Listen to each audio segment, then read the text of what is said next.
നമസ്കാരം. സാമൂഹ്യ പാഠത്തിൻ്റെ പുതിയൊരു അധ്യായത്തിലേക്ക് എല്ലാ മാന്യപ്രേക്ഷകർക്കും സ്വാഗതം. നമ്മുടെ രാജ്യത്തിൻ്റെ നിയമസംഹിതയിൽ സമഗ്രമായിട്ടുള്ള മാറ്റം വന്നിരിക്കുകയാണ്. ഇതുമായിട്ട് ബന്ധപ്പെട്ട ബില്ല് പാർലമെൻറ്റിൻ്റെ ഇരുസഭകളും പാസ്സാക്കുകയും അത് രാഷ്ട്രപതി അംഗീകരിക്കുന്നതോടുകൂടി രാജ്യത്തെ നിയമമായി മാറുകയും ചെയ്യുന്നു. സുപ്രധാനമായിട്ടുള്ള 3 നിയമങ്ങളിലാണ് മാറ്റം വന്നിരിക്കുന്നത്. അപ്പോൾ ഇതുമായി ബന്ധപ്പെട്ട കാര്യങ്ങൾ എന്തെല്ലാമാണ് ഈ മാറ്റങ്ങളിൽ ഉൾപ്പെടുന്നത്, ഇത് നമ്മുടെ നിയമവ്യവസ്ഥയിൽ എന്തെല്ലാം സ്വാധീനം ചെലുത്തും എന്നീ കാര്യങ്ങൾ ഇന്ന് നാം സാമൂഹ്യ പാഠത്തിലൂടെ വിശദമായി ചർച്ച ചെയ്യുന്നു. അതിനായി നമുക്ക് ഇവിടെ അതിഥിയായി എത്തിച്ചേർന്നിരിക്കുന്നത് ഡോക്ടർ എൻ കൃഷ്ണകുമാറാണ്. സാർ ഗവൺമെൻറ് ലോ കോളേജിലെ അസോസിയേറ്റ് പ്രൊഫസറായിട്ട് വർക്ക് ചെയ്യുന്നു. സാറിനെ വളരെ സ്നേഹപൂർവ്വം സാമൂഹ്യ പാഠത്തിലേക്ക് സ്വാഗതം ചെയ്യാം. നമസ്കാരം സാർ. നമസ്കാരം സാർ. ഇപ്പോൾ നമ്മൾ പറയുന്ന പോലെ കൊളോണിയൽ കാലത്തുണ്ടായിരുന്ന നിയമങ്ങളിലാണ് മാറ്റം വന്നിരിക്കുന്നത്, അത്രയും പഴക്കമുള്ള നിയമങ്ങളാണ് മാറ്റിയിരിക്കുന്നത് എന്ന് പറയുകയുണ്ടായി. അപ്പോൾ ഈ നിയമങ്ങൾ, നിലവിലുണ്ടായിരുന്ന നിയമങ്ങൾ എന്താണെന്ന് അറിഞ്ഞിട്ട് വേണം നമുക്ക് മാറ്റങ്ങളിലേക്ക് പോകാൻ. അപ്പോൾ എന്തായിരുന്നു നിലവിലുണ്ടായിരുന്ന നമ്മുടെ നിയമങ്ങൾ, അതേപ്പറ്റി പറഞ്ഞുകൊണ്ട് തന്നെ നമുക്ക് ഇന്നത്തെ സംസാരം തുടങ്ങാം. നിലവിൽ നമുക്ക് 3 മേജർ നിയമങ്ങളാണുള്ളത്. പ്രധാനപ്പെട്ട 3 നിയമങ്ങൾ. ഒന്ന് IPC അഥവാ ഇന്ത്യൻ പീനൽ കോഡ്, മറ്റൊന്ന് CRPC അഥവാ കോഡ് ഓഫ് ക്രിമിനൽ പ്രൊസീജിയർ, മറ്റൊന്ന് ഇന്ത്യൻ എവിഡൻസ് ആക്ട്, ഇന്ത്യൻ തെളിവ് നിയമം. ഇങ്ങനെ 3 നിയമങ്ങളുള്ളതിൽ പകരമായി 3 സംഹിതകൾ വന്നിട്ടുണ്ട്. അത് നിലവിൽ വരുന്നത് നോട്ടിഫൈ ചെയ്യുന്ന തീയതി മുതൽ, ഗസറ്റ് നോട്ടിഫിക്കേഷൻ വരുന്ന തീയതി മുതൽ നിലവിൽ വരും. എന്നാലും ആ നിയമം പാസ്സാക്കപ്പെട്ട് കഴിഞ്ഞു. അതിൽ ഇന്ത്യൻ പീനൽ കോഡ് 1860 വന്ന നിയമമാണ്. ശരിക്കും ആ നിയമത്തിൻ്റെ പണിപ്പുര ആരംഭിക്കുന്ന 1834 1860 ആ നിയമം നിലവിൽ വരുന്നത്. അതിനെ മാറ്റിയിട്ടാണ് BNS എന്ന പേരിൽ, ഭാരതീയ ന്യായ സംഹിത എന്ന പേരിൽ പുതിയൊരു നിയമം വരികയാണ്. ഇവിടെ ഒരു കാര്യം ശ്രദ്ധിക്കേണ്ടത്, പഴയ IPC 511 വകുപ്പുകളുള്ള വളരെ വലിയൊരു നിയമമായിരുന്നു. അതിനെ മാറ്റിയിട്ട് 358 വകുപ്പുകളുള്ള ഒരു ഭാരതീയ ന്യായ സംഹിത അഥവാ BNS ആണ് ഇപ്പോൾ നിലവിൽ വരാൻ പോകുന്നത്. മറ്റൊന്നെന്ന് പറയുന്നത് 484 വകുപ്പുള്ള 1973 കൊണ്ടുവരികയും 1/4/1974 നടപ്പിൽ വരികയും ചെയ്ത CRPC അഥവാ കോഡ് ഓഫ് ക്രിമിനൽ പ്രൊസീജിയർ. അതിന് പകരം വരുന്നത് BNSS എന്ന നിയമമാണ്. ഭാരതീയ നാഗരിക സുരക്ഷാ സംഹിത എന്നാണ് അതിൻ്റെ പേര്. അതിന് പകരമായിട്ട് 538 വകുപ്പുകളുടെ എണ്ണം വളരെ കൂടിയിട്ടുണ്ട്. അതുപോലെ തന്നെ 1872 ജെയിംസ് സ്റ്റീഫൻ്റെ നേതൃത്വത്തിൽ തയ്യാറാക്കപ്പെട്ട ഇന്ത്യൻ എവിഡൻസ് ആക്ട് അഥവാ തെളിവ് നിയമം, അത് ഇപ്പം സമഗ്രമായി പരിഷ്കരിച്ച് 170 വകുപ്പുള്ള, പഴയ നിയമത്തിൽ 167 വകുപ്പുകളെ ഉണ്ടായിരുന്നുള്ളൂ, ഇപ്പം 170 വകുപ്പുകളോടുകൂടിയ പുതിയ തെളിവ് നിയമം, അത് BS എന്ന പേരിലാണ് അറിയപ്പെടുന്നത്. അത് ഭാരതീയ സാക്ഷ്യ അധിനിയം എന്നാണ് ഈ പുതിയ നിയമത്തിൻ്റെ പേര്. ഇതാണ് ഇപ്പം നിലവിൽ വന്നുകൊണ്ടിരിക്കുന്ന പുതിയ നിയമങ്ങൾ. Okay sir. ഇപ്രകാരം ഈ വകുപ്പുകൾ ഉണ്ടായിരിക്കുന്ന മാറ്റങ്ങൾ പ്രധാനമായിട്ട് എന്തൊക്കെയായിരിക്കും? വകുപ്പുകളിൽ ഒട്ടനവധി മാറ്റങ്ങൾ വന്നിട്ടുണ്ട്. അതായത് ഈ നേരത്തെ സൂചിപ്പിച്ചല്ലോ, ഈ കൊളോണിയൽ വ്യവസ്ഥയിലുണ്ടായിരുന്ന ക്രിമിനൽ ജൂറിസ്പ്രുഡൻസിൻ്റെ അടിസ്ഥാനത്തിലാണ് പഴയ നിയമങ്ങളെല്ലാം തന്നെ ഉണ്ടാക്കപ്പെട്ടുള്ളത്.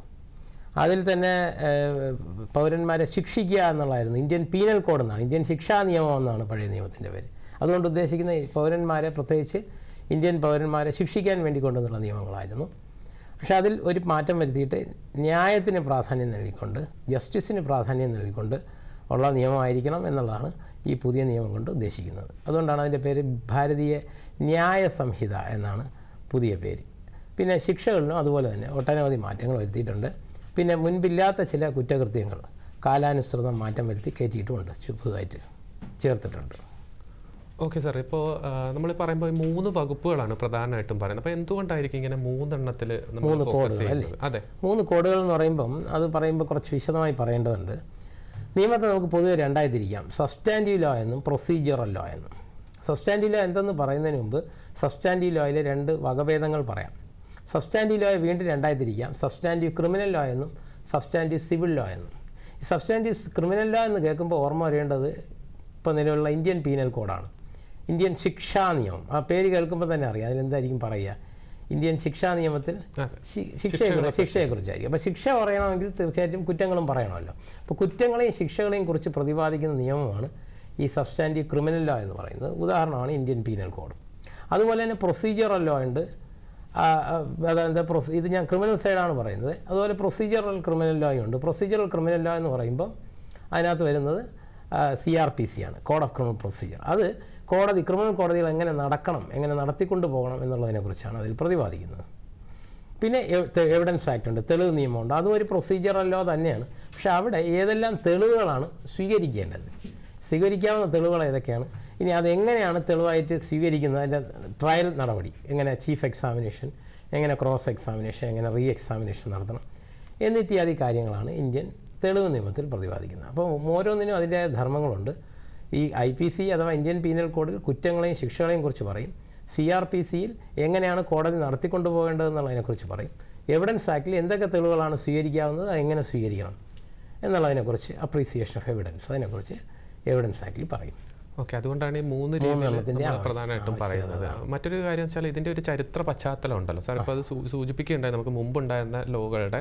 അതുപോലെ തന്നെ നമ്മുടെ ഈ നിയമം പാസ്സാക്കി വരുമ്പോൾ ഇതിൻ്റെ ഒരു ചരിത്ര പശ്ചാത്തലം എങ്ങനെയായിരിക്കും? ശരിക്കും പറഞ്ഞാൽ 2020 ഇങ്ങനൊരു നിയമം ഉണ്ടാക്കുന്ന, ഇങ്ങനൊരു കോഡുകളുടെ ആവശ്യകതയെക്കുറിച്ച് കേന്ദ്ര സർക്കാർ ചിന്തിക്കുകയും ഡൽഹി ലോ യൂണിവേഴ്സിറ്റിയിലെ വൈസ് ചാൻസലർ അദ്ദേഹത്തിൻ്റെ നേതൃത്വത്തിൽ, രൺബീർ സിംഗ് എന്നാണ് അദ്ദേഹത്തിൻ്റെ പേര്, അദ്ദേഹത്തിൻ്റെ നേതൃത്വത്തിലുള്ള നിയമജ്ഞന്മാരാണ് ഈ 3 സംഹിതകൾക്കും രൂപം നൽകിയത്.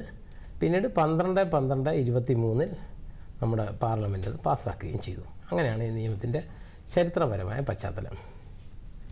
ഓക്കെ സാർ, ഇപ്പോൾ ഞാൻ മനസ്സിലാക്കുന്നതനുസരിച്ചിട്ട് നമുക്ക് മുമ്പുണ്ടായിരുന്ന വെച്ചാൽ രാജ്യദ്രോഹ കുറ്റം പ്രധാനമായിട്ടുള്ളൊരു വകുപ്പായിട്ട് ചുമത്തപ്പെടുന്നുണ്ട്. അപ്പോൾ അതിലുണ്ടായൊരു മാറ്റം വളരെ സുപ്രധാനമായിട്ടാണ് ഇത് പറയുന്നത്. അപ്പോൾ എന്തുകൊണ്ടാണ് ഈ രാജ്യദ്രോഹ കുറ്റം ഒരു വലിയൊരു വകുപ്പായിട്ട്, അതിനെക്കാട്ടിൽ വലിയ കൊലപാതകം പോലുള്ളതൊക്കെ നിൽക്കുമ്പോൾ തന്നെ രാജ്യദ്രോഹ കുറ്റം വലിയൊരു വകുപ്പായിട്ട് നിൽക്കുകയും മറ്റതിന് താഴെ പോവുകയും ചെയ്യുന്നുണ്ട്? അപ്പോൾ ആ ഒരു കാരണം എന്താണ് അതിൻ്റെ?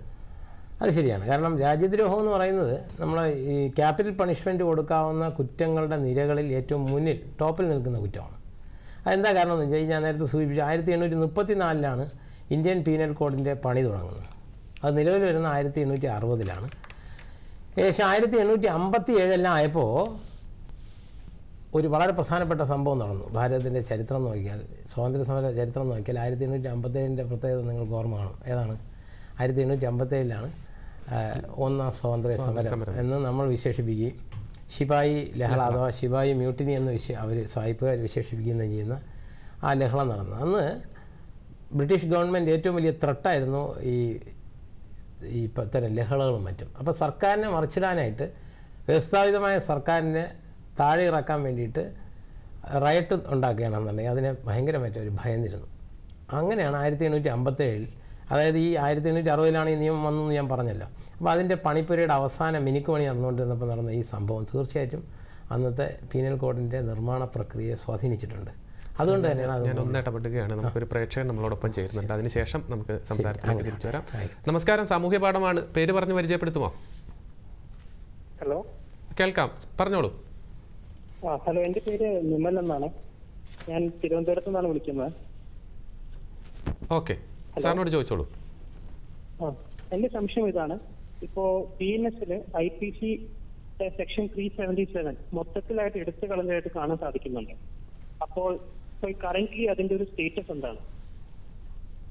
377 വകുപ്പിനെ കുറിച്ചാണ് പറഞ്ഞത് അല്ലേ? അതെ അതെ. 377 വകുപ്പ് ഇന്ത്യൻ പീനൽ കോഡിലെ 16-ാം അധ്യായം. അതായത് 16-ാം അധ്യായം എന്ന് പറയുന്നത് ഒഫൻസസ് റിലേറ്റിംഗ് ടു ബോഡി, അതായത് നമ്മുടെ ശരീരത്തെ സംബന്ധിച്ച കുറ്റകൃത്യങ്ങളുടെ അധ്യായമാണ് 16-ാം അധ്യായം. അതിലെ ഏറ്റവും അവസാനത്തെ വകുപ്പാണ് 377 വകുപ്പ്. അതായത് അൺനാച്ചുറൽ ഒഫൻസ്, പ്രകൃതി വിരുദ്ധ കുറ്റകൃത്യങ്ങളിൽ ഏർപ്പെടുന്നവരെ ശിക്ഷിക്കാൻ വേണ്ടിയിട്ടാണ് അങ്ങനെ ഒരു വകുപ്പ് ഉണ്ടാക്കിയിരുന്നത്. അതിൽ ശരിക്കും 2 തരം കുറ്റങ്ങളെക്കുറിച്ച് പ്രതിപാദിച്ചിരുന്നു. ഒന്നാമത്തെ തരം കുറ്റം എന്ന് പറയുന്നത് അനൽ ഇൻ്റർകോഴ്സ്, രണ്ടാമത്തേതെന്ന് പറയുന്നത് മൃഗരതി, മൃഗങ്ങളുമായിട്ട് ഇൻ്റർകോഴ്സിൽ ഏർപ്പെടുക. ഇത് രണ്ടുമായിരുന്നു അതിൽ പ്രതിപാദിച്ച നിയമങ്ങൾ, കുറ്റങ്ങൾ. പക്ഷെ പിന്നീട് വളരെ പ്രധാനമായ ഒരു സുപ്രീം കോടതി വിധി, അതിൻ്റെ പേര് Navtej Singh Johar versus Union of India എന്നാണ് ആ വിധിയുടെ പേര്, സുപ്രീം കോടതി വിധിയാണ്.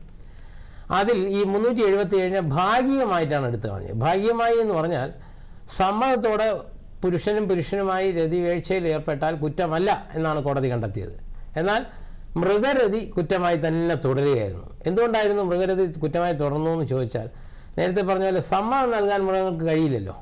അതുകൊണ്ടാണ് ആ മൃഗങ്ങളുമായിട്ടുള്ള വീഴ്ച കുറ്റമായി പിന്നെയും തുടർന്ന് നിന്നിരുന്നു. പക്ഷേ നമ്മുടെ ഇന്ത്യൻ പീനൽ കോഡിന് പകരം വന്ന BNS, ഞാനിപ്പോൾ കുറച്ച് മുമ്പ് സൂചിപ്പിച്ച് കാണും, BNS അഥവാ ഭാരതീയ ന്യായ സംഹിത വന്നപ്പോൾ ഈ 377 കറസ്പോണ്ടിങ് ആയിട്ട് ഒരു വകുപ്പ് ചേർക്കാൻ പറ്റിയില്ല എന്ന് പറഞ്ഞാൽ പൂർണ്ണമായും എടുത്ത് കളഞ്ഞു. അപ്പോൾ അതൊരു അശാസ്ത്രീയമായ നീക്കമായിട്ട് പൊതുവെ വിലയിരുത്തപ്പെടുന്നുണ്ട്. കാരണം ആ മൃഗരതി ഒരിക്കലും ഒഴിവാക്കിയിരുന്നില്ല ആ കോടതി വിധിയിൽ. പക്ഷേ അൺഫോർച്ചുനേറ്റ്ലി നമ്മുടെ ഈ പുതിയ ന്യായ സംഹിതയിൽ അത് പൂർണ്ണമായും ഒഴിവാക്കപ്പെട്ടു. ഇനി ചിലപ്പോൾ അമെൻമെൻറ്റ് വഴി വീണ്ടും പുനഃസ്ഥാപിക്കപ്പെട്ടേക്കുമെന്ന് പ്രതീക്ഷിക്കുന്നുണ്ട് ഞങ്ങളെപ്പോലുള്ളവർ. അപ്പോൾ ഇപ്പോ ആ കേസുകൾ ഇനി വരുമ്പോൾ ആ കേസുകൾ ഏതിലായിരിക്കും ചാർജ് ചെയ്യപ്പെടാം? ഇനി വരുമ്പോൾ ആ കേസ് എങ്ങനെയായിരിക്കും ചാർജ് ചെയ്യപ്പെടുകയെന്നല്ലേ? ഇനി അതായത് 377 പൂർണ്ണമായും പോയ സ്ഥിതിക്ക് ഇനി മൃഗരതികളുടെ കേസുകൾ ചാർജ് ചെയ്യാൻ ഈ നിയമപ്രകാരം കഴിയില്ല. എന്നാൽ മൃഗങ്ങൾക്കെതിരെയുള്ള പീഡനങ്ങളുമായി ബന്ധപ്പെട്ട മറ്റ് വകുപ്പുകൾ ചേർത്ത് കേസെടുക്കാൻ കഴിയുമെന്നല്ലാതെ ഈ ഇന്ത്യൻ ശിക്ഷാ നിയമം അനുസരിച്ചിട്ട് നമുക്ക് ശിക്ഷിക്കാനായിട്ടുള്ള ബുദ്ധിമുട്ടുണ്ട്. അങ്ങനെ ഒരു പ്രശ്നമുണ്ട് അതിനകത്ത്. കാര്യങ്ങൾ വ്യക്തമാണെന്ന് വിചാരിക്കുന്നു. സാമൂഹ്യ പാഠത്തിലേക്ക് വിളിച്ചതിൽ നന്ദി സാർ. നമുക്ക് ചെറിയൊരു ഇടവേളയിലേക്ക് പോയിട്ട് തിരിച്ചു വരാം. സാമൂഹ്യ പാഠത്തിൽ ചെറിയ ഒരു ഇടവേള. ഓം നമഃ ശിവായ.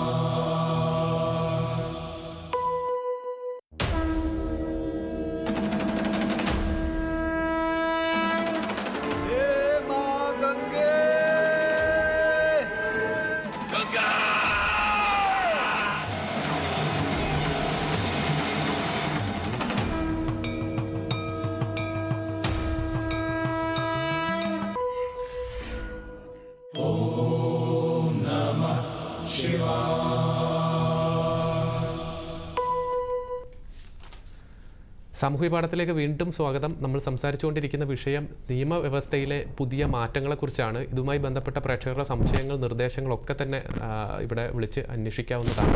സാർ മറുപടി പറയും.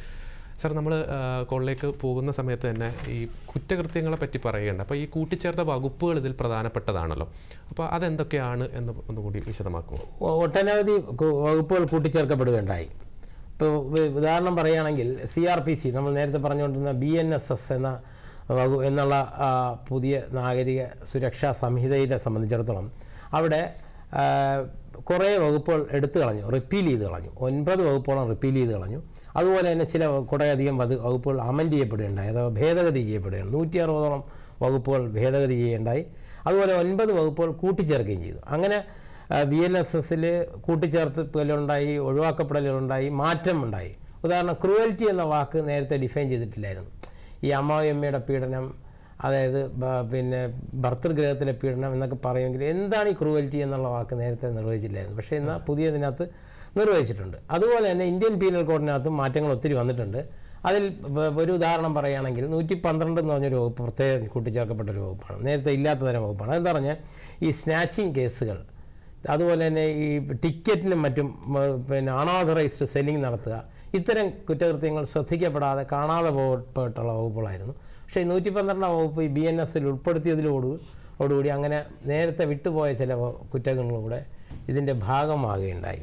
അങ്ങനെ ശരിക്കും പറഞ്ഞു കഴിഞ്ഞാൽ മാറ്റങ്ങൾ. അതേപോലെ തന്നെ ഇന്ത്യൻ എവിഡൻസ് ആക്ടിന് പകരം വന്ന് BS ആണ്, ഭാരതീയ സാക്ഷ്യ സംഹിത. അവിടെ 5 വകുപ്പുകൾ റിപ്പീൽ ചെയ്തു, എടുത്തു കളഞ്ഞു. അതുപോലെ തന്നെ 23 വകുപ്പുകൾ അമെൻഡ് ചെയ്തു, ഭേദഗതി ചേർക്കുന്നുണ്ട്. പിന്നെ ഒരു വകുപ്പ് പുതിയതായിട്ട് കൂട്ടിച്ചേർക്കുകയും ചെയ്തു. ഞാൻ ഇതിൻ്റെ കാര്യം പറഞ്ഞത് 3ാമത്തെ സംഹിതയുടെ കാര്യമാണ്, അതായത് ഭാരതീയ സാക്ഷ്യ സംഹിതയുടെ കാര്യമാണ്. ഇങ്ങനെയും മാറ്റങ്ങൾ വന്നിട്ടുണ്ട്. അതുപോലെ തന്നെ IPCക്കകത്ത് മാറ്റങ്ങൾ വന്നു. ഇന്ത്യൻ പീനൽ കോഡിനകത്ത് വളരെയധികം മാറ്റങ്ങൾ വന്നു. അവിടെ ഏകദേശം 175 വകുപ്പുകൾ അമെൻഡ് ചെയ്യുകയുണ്ടായി. പിന്നെ അതുപോലെ തന്നെ 8 വകുപ്പുകൾ പുതുതായിട്ട് ചേർക്കപ്പെടുകയുണ്ടായി. 22ഓളം വകുപ്പുകൾ എടുത്തു കളഞ്ഞു, റിപ്പീൽ ചെയ്ത് കളഞ്ഞു. ഇങ്ങനെ ഒത്തിരി മാറ്റങ്ങൾ ഈ കോഡുകളിൽ വന്നിട്ടുണ്ട്. ഓക്കെ സാർ, വീണ്ടും ഒരു പ്രേക്ഷകൻ നമ്മളോടൊപ്പം ചേരുന്നു. നമസ്കാരം, സാമൂഹ്യ പാഠമാണ്. പേര് പറഞ്ഞ് പരിചയപ്പെടുത്തുമോ? ഓക്കെ, ചോദിച്ചോളൂ, സാറിനോട് ചോദിച്ചോളൂ. ഹലോ, നമസ്കാരം സാർ. നമസ്കാരം. ഞാൻ അഡ്വക്കേറ്റ് മുരളീകൃഷ്ണയ്യർ, കോഴിക്കോട് ജില്ലയിൽ നിന്നും. നമസ്കാരം സാർ. നമസ്കാരം സാർ. അഡ്വക്കേറ്റ് മുരളീകൃഷ്ണയ്യർ, കോഴിക്കോട് ജില്ലയിൽ നിന്നും. പറയണം സാർ. സാർ, അതിൽ പുതിയ CRPC നിർവചനങ്ങളുടെ ഭാഗത്ത് വല്ല പോരായ്മകൾ ഉണ്ടോ എന്നാണ് എനിക്ക് അറിയാനുള്ളത്. സാറ് CPC എഴുതിയ സാറില്ല, സാറ് ബുക്കൊക്കെ ഞങ്ങൾ റെഫർ ചെയ്തിട്ടുണ്ട്. Sir CPC എഴുതിയിട്ടുണ്ടല്ലോ? അതെ, എഴുതിയിട്ടുണ്ട്. സാറ് അപ്പോ സാറെ ക്ലാസ്സുകൾ ഞങ്ങൾക്ക് വളരെ വിശേഷമാണ് കേട്ടിട്ടുണ്ട്. അപ്പൊ ഇത് സാറോടൊന്ന് സാറ് അഭിപ്രായം അറിഞ്ഞാൽ തിരക്കേണ്ടില്ല.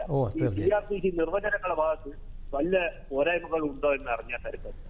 വളരെ നന്ദി സർ. Thank you sir. അപ്പോൾ CRPC അഥവാ കോഡ് ഓഫ് ക്രിമിനൽ പ്രൊസീജിയറിന് പകരം വന്ന BNSS-ൽ എന്തെങ്കിലും പോരായ്മകളുണ്ടോ എന്നാണ് ചോദ്യകർത്താവ് ചോദിച്ചത്. ശരിക്കും പറഞ്ഞാൽ CRPC അഥവാ കോഡ് ഓഫ് ക്രിമിനൽ പ്രൊസീജിയറിൽ നേരത്തെ തന്നെ ഒരുപാട് പരിമിതികളുണ്ട് എന്ന് വിമർശനം ഉണ്ടായിരുന്നു. സെക്ഷൻ 2-ലാണ് നിർവചനങ്ങൾ പറഞ്ഞിരുന്നത്. സെക്ഷൻ 2-നകത്ത് ABC എന്നിങ്ങനെ WA വരെ, ആദ്യം Y വരെ ഉണ്ടായിരുന്നു, പിന്നെ WA എന്ന് പറഞ്ഞ് പുതിയൊരെണ്ണം കൂട്ടിച്ചേർത്തു. വിക്റ്റിം എന്താണെന്ന് ഡിഫൈൻ ചെയ്ത് വച്ചിരിക്കുകയായിരുന്നു. പക്ഷേ ഈ പുതിയ BNSS വന്നപ്പോൾ തീർച്ചയായിട്ടും ഞങ്ങളെപ്പോലുള്ളവർ ഒരുപാട് പ്രതീക്ഷയോടെയാണ് കാത്തിരുന്നത്. ഒരുപാട് കാര്യങ്ങൾ നിർവചിക്കപ്പെട്ടില്ലായിരുന്നു. ഉദാഹരണം പറയുകയാണെങ്കിൽ ഏറ്റവും പ്രധാനപ്പെട്ട ഒരു നിർവചനമാണ് അറസ്റ്റ് എന്നുള്ളത്. നിർവചനം ആവശ്യമുള്ള ഒരു വാക്കാണ് അറസ്റ്റ്. എന്താണ് അറസ്റ്റ്? അതുപോലെ തന്നെ കസ്റ്റഡി, പോലീസ് കസ്റ്റഡിയും പോലീസ് അറസ്റ്റും തമ്മിലുള്ള വ്യത്യാസം, ഇതിനെക്കുറിച്ചൊക്കെ ഒരുപാട് ആംബിഗ്വിറ്റി ഉണ്ടായിരുന്നു, അവ്യക്തതകളുണ്ടായിരുന്നു. അന്നൊക്കെ ഞങ്ങൾ വലിയ പ്രതീക്ഷയോടെ കാത്തിരുന്നു. ഇങ്ങനൊരു മാറ്റം വരികയാണെങ്കിൽ അതൊക്കെ മാറ്റണം എന്ന് തന്നെയാണ് ഞങ്ങളും ആഗ്രഹിച്ചിരുന്നത്. പക്ഷേ അൺഫോർച്ചുനേറ്റ്ലി അത്തരം വാക്കുകളൊന്നും നിർവചിക്കാൻ പുതിയ സംഹിതയ്ക്കും കഴിഞ്ഞിട്ടില്ല എന്നുള്ള ഒരു അവസ്ഥ ഉണ്ട്. എന്നാലും ചില കാര്യങ്ങൾ നിർവചിച്ചിട്ടുണ്ട്, പറയാതെ വയ്യ. ബെയിൽ അഥവാ ജാമ്യം എന്താണെന്ന് നേരത്തെ നിർവചിച്ചിട്ടില്ലായിരുന്നു. നേരത്തെ സെക്ഷൻ 2B-യിൽ ബെയിലബിൾ ഒഫൻസ് എന്താണെന്നേ പറഞ്ഞിട്ടുള്ളൂ, ബെയിൽ എന്താണെന്ന് പറഞ്ഞിട്ടില്ലായിരുന്നു. പക്ഷേ ഈ പുതിയ കോഡിൽ 2B എന്ന വകുപ്പ് കൂട്ടിച്ചേർത്തിട്ട് ബെയിൽ എന്താണെന്ന് നിർവചിക്കാൻ പറ്റി.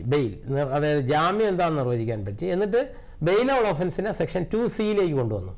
അതുകൂടാതെ 2D എന്നൊരു ഒരു പുതിയ നിർവചനം ചേർത്തു. അതെന്താ പറഞ്ഞാൽ അത് ബെയിൽ ബോണ്ടിനെ കുറിച്ച് പറഞ്ഞു.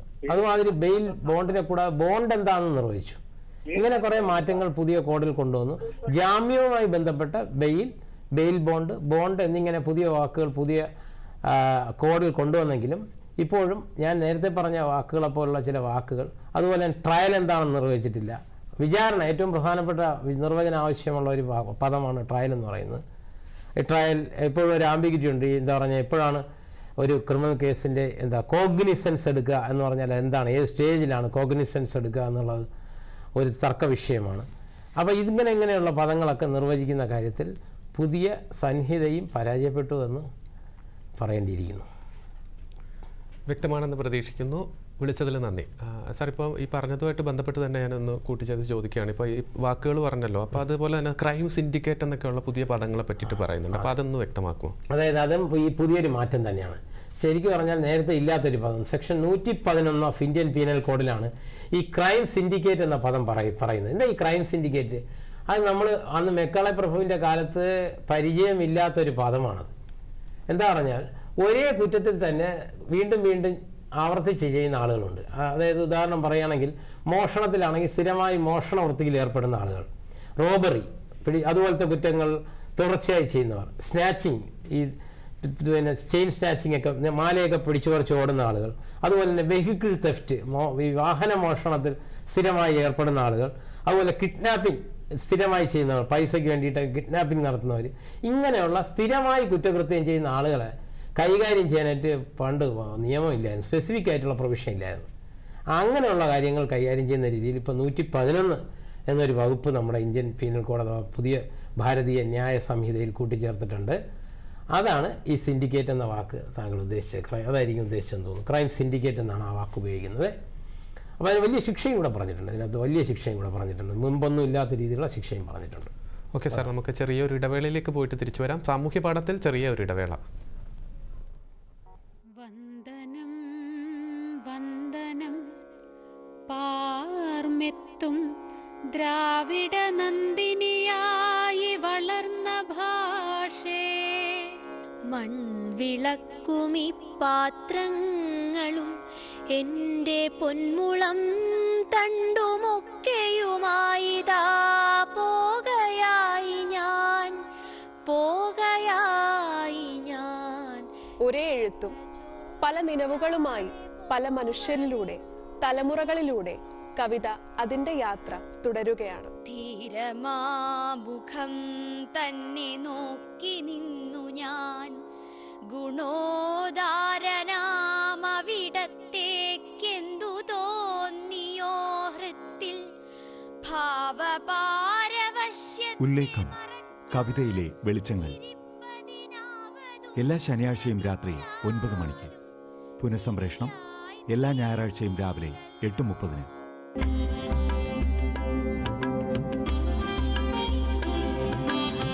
ശിക്ഷയാണ്. സാമൂഹ്യ പാഠത്തിലേക്ക് വീണ്ടും സ്വാഗതം. സാർ, നമ്മൾ ബ്രേക്കിലും പോകുന്നതിന് മുമ്പ് ശിക്ഷകളെ പറ്റിയിട്ട് പറയുകയുണ്ട്. അതായത് നിലവിലുണ്ടായിരുന്ന ശിക്ഷകളിൽ നിന്ന് അത് പുതിയ നിയമം വരുന്നതോടുകൂടി വർദ്ധിപ്പിച്ചിട്ടുണ്ടെന്ന് പറയുന്നത്. അപ്പോൾ എങ്ങനെയാണ് ആ വർധനവ് വന്നിട്ടുള്ളത്? എന്ത് മാറ്റമാണ് അതിലുണ്ടായിട്ടുള്ളത്? അത് ഞാൻ നേരത്തെ ക്രൈം സിൻഡിക്കേറ്റിനെ കുറിച്ച് പരാമർശിച്ചല്ലോ നമ്മൾ. ഈ ക്രൈം സിൻഡിക്കേറ്റുമായി ബന്ധപ്പെട്ട് തന്നെ ഒരു കുറ്റം കൂടെ അതിൽ ഉൾപ്പെടുത്തിയിട്ടുണ്ട്. ഈ കോൺട്രാക്റ്റ് കില്ലിങ്, അതായത് ഈ കൊട്ടേഷൻ സംഘങ്ങളെ വാടകയ്ക്ക് എടുത്ത് കൊലപാതകം നടത്തുക. അപ്പോൾ അത്തരം കുറ്റങ്ങൾ വളരെ ഗൗരവത്തോടെയാണ് ഈ നിയമം കാണുന്നത്. ഞാൻ നേരത്തെ സൂചിപ്പിച്ചു, ഈ നിയമങ്ങൾ വന്നതിൻ്റെ ഒരു ഉദ്ദേശം എന്ന് പറഞ്ഞാൽ വ്യക്തിയെ മാത്രമല്ല സമൂഹത്തിനെയും കൂടെ. ഈ ക്രിമിനൽ കുറ്റങ്ങളുടെ ഒരു പ്രത്യേകത എന്ന് വെച്ചാൽ വ്യക്തിക്കെതിരെയാണ് ചെയ്യുന്നതെങ്കിൽ കൂടിയും ഇത് സമൂഹത്തിനെതിരെ ചെയ്യുന്നതായിട്ടാണ് കണക്കാക്കുന്നത്. അതുകൊണ്ട് തന്നെയാണ് ഈ ക്രിമിനൽ കേസുകളിലെല്ലാം വാദി അഥവാ കേസ് എടുക്കുന്നതെന്ന് പറഞ്ഞാൽ പ്രോസിക്യൂഷൻ എന്ന് പറഞ്ഞാൽ സ്റ്റേറ്റാണ്, വ്യക്തിയല്ല. അതിന് കാരണം എന്ന് വെച്ചാൽ ഇത് വ്യക്തിക്കെതിരെ ചെയ്യുന്നതാണെങ്കിൽ പോലും സമൂഹത്തിൽ മൊത്തം അതിൻ്റെ അലയൊലികളുണ്ടാകും.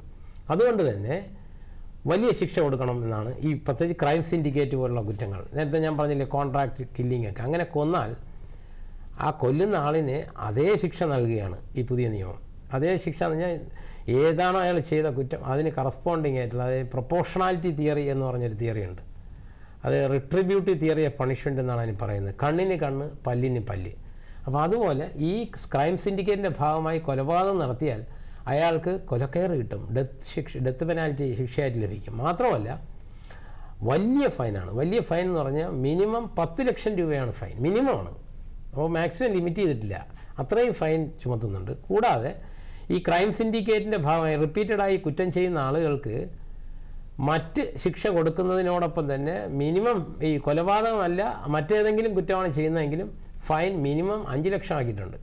അപ്പോൾ ഇത് ഇതിനു മുമ്പ് കേട്ടുകേഴ്വിയില്ലാത്ത ഫൈനാണ്. ഇത്രയും വലിയ പിഴ ഇതിനു മുമ്പ് ചരിത്രത്തിൽ കണ്ടിട്ടില്ല നമ്മൾ.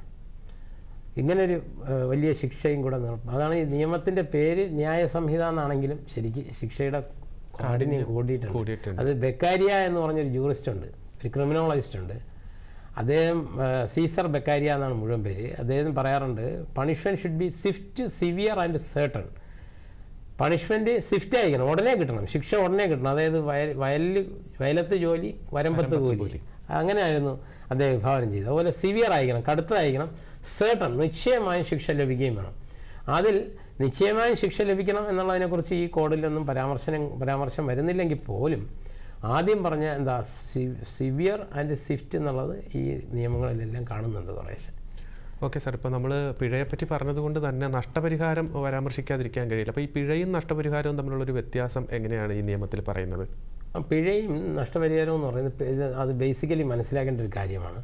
പിഴ എന്ന് പറഞ്ഞാൽ ഒരാളിൽ നിന്ന് ചുമത്തുന്ന പിഴ ഖജനാവിൽ ചെല്ലും, സർക്കാരിൽ ചെന്ന് ചേരും. എന്നാൽ ഒരാളിൽ നിന്ന് ചുമത്തുന്ന കോമ്പൻസേഷൻ അഥവാ നഷ്ടപരിഹാരം ആ വിക്ടിമിനായി ചെന്ന് ചേരുകയാണ് ചെയ്യുന്നത്. വിക്ടിമിൻ്റെ റിലീഫായി മാറുകയാണ് ചെയ്യുന്നത്. ഉദാഹരണം, ഇപ്പോൾ ആസിഡ് അറ്റാക്കിന് പരിക്കേറ്റ ഒരു കുട്ടിയാണെങ്കിൽ അതിൻ്റെ പ്ലാസ്റ്റിക് സർജറിക്കും മറ്റേതെല്ലാം കാര്യങ്ങൾക്കും ചികിത്സയ്ക്കും മറ്റും വലിയ തുക വേണ്ടി വന്നേക്കും. അപ്പോൾ ഈ കോമ്പൻസേഷൻ അങ്ങനെയാണ് പോയി ചേരുന്നത്. ഓക്കെ സാർ, നമുക്ക് വീണ്ടും ഒരു പ്രേക്ഷകൻ നമ്മളോടൊപ്പം ചേരുന്നു. നമസ്കാരം, സാമൂഹ്യ പാഠമാണ്. പേര് പറഞ്ഞ് പരിചയപ്പെടുത്തുമോ?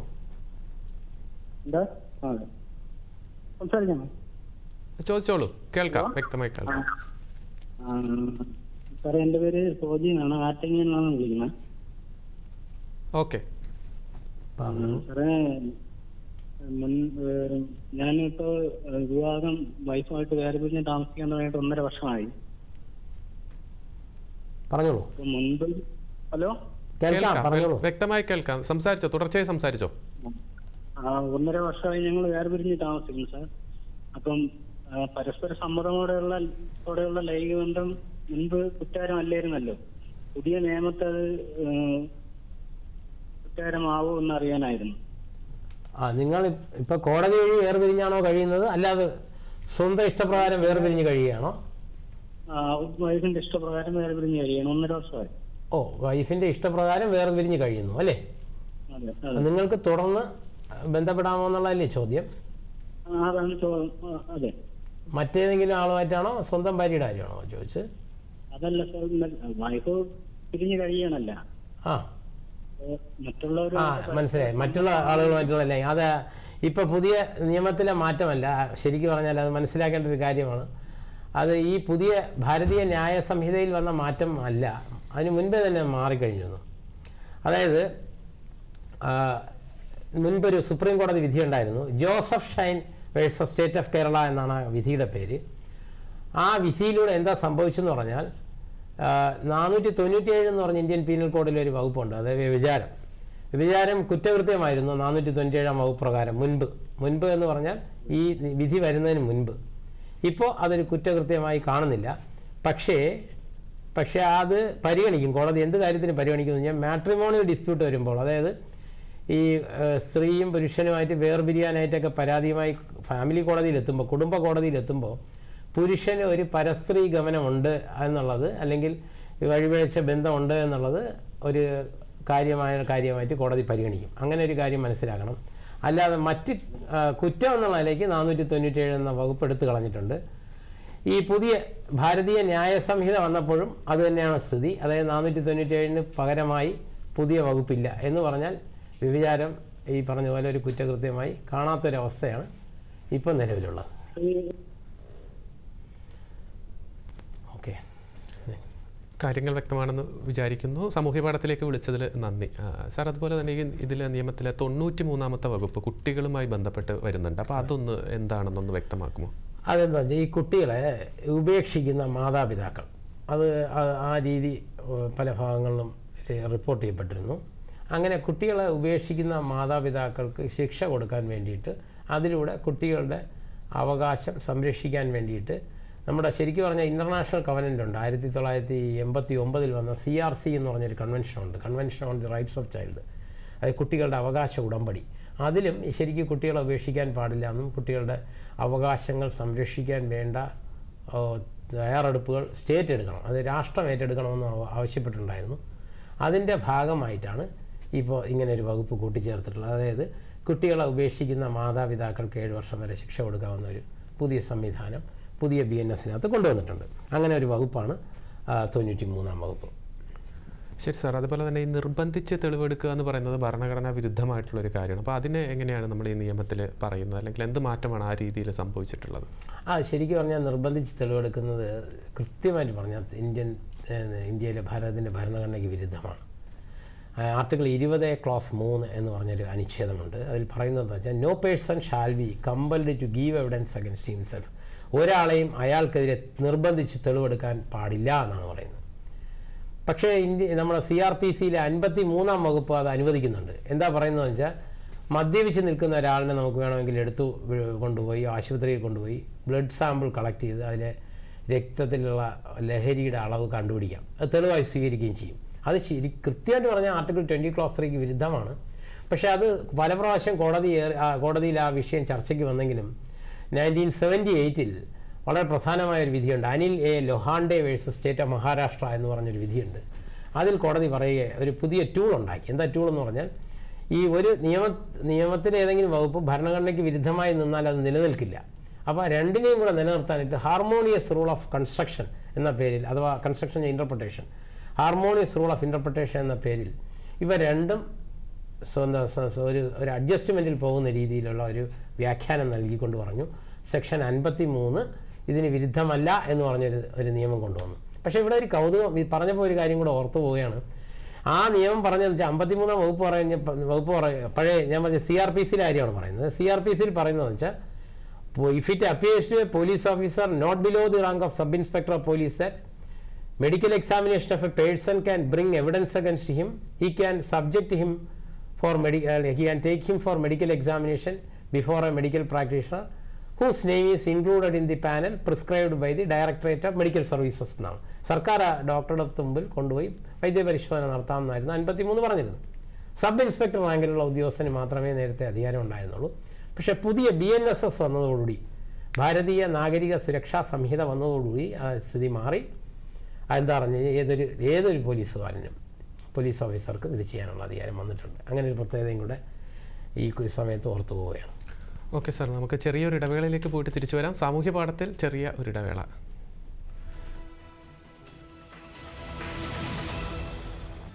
സമകാലികം ദൂരദർശൻ അവതരിപ്പിക്കുന്ന തത്സമയ വാർത്താധിഷ്ഠിത പരിപാടി. തിങ്കൾ മുതൽ വെള്ളി വരെ രാത്രി 7:30. പുനഃസംപ്രേഷണം രാത്രി 12-നും അടുത്ത ദിവസം രാവിലെ 9-നും. തത്സമയം യൂട്യൂബിലും കാണാം. സമകാലികം.